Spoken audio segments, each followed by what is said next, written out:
si weather forecaster on duty, Miss Ana Cloren. Good morning, Miss Ana Cloren, ma'am.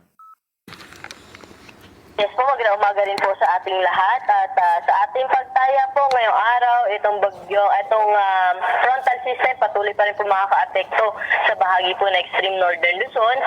Magdadala pa rin po ito ng mga kalat-kalat na mga pag-ulan sa may Batanes at Babuyan Islands. Pero dito po sa atin sa Metro Manila, pati na rin po sa ibang bahagi pa ng ating bansa, ay generally fair weather condition po tayo, maaliwalas pa rin, pero mainit sa tanghali at sa hapon at gabi, posible pa rin po yung mga panandaliang buhos ng pag-ulan.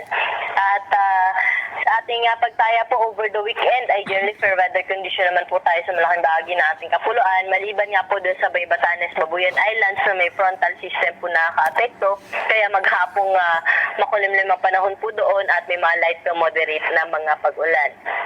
Ngayon po, Sir Sen, meron tayong minomonitor na tropical depression o bagyo po na nasa layong 955 kilometers kanluran po ito ng northern Luzon. Yung kanyang taglay ng lakas ng hangin, umaabot po sa 45 kilometers per hour malapit sa gitna at pagbugso ng maabot sa 55 kilometers per hour. Pa-west, northwestward po yung pagkilo sa bilis na 10 kilometers per hour.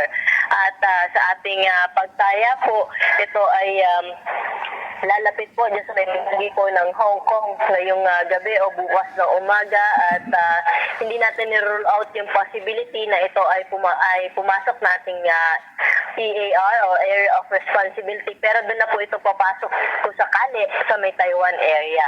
At ang ating binabantayan po dito ay kapag mas lumakas pa po ito at posible maka-enhance ng habagat sa mga susunod na araw. Kaya patuloy po tayo mag-antabay sa mga update po na inilalabas ng Pag-asa. Yan po mga gilog kong mga tagapakinig, si weather forecaster on duty, Ana Cloren. At ito pong kanila